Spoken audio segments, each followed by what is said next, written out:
السلام علیکم.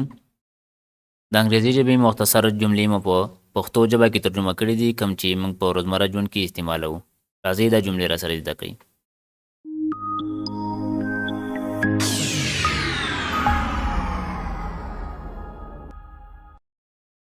Try to understand.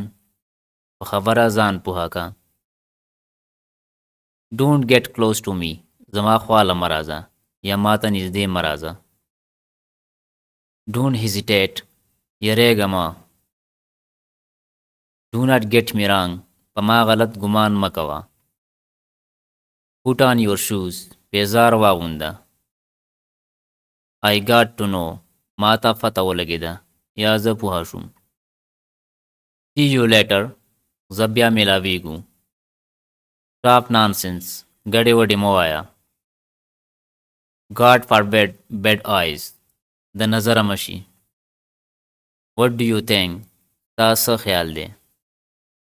Stay in limits. لږه ګزاره کوه یا په خپل حد کې اوسه.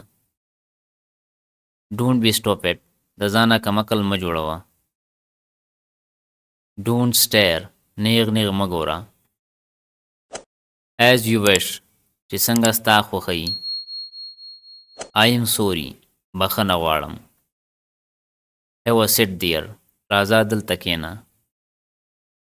Thank you very much.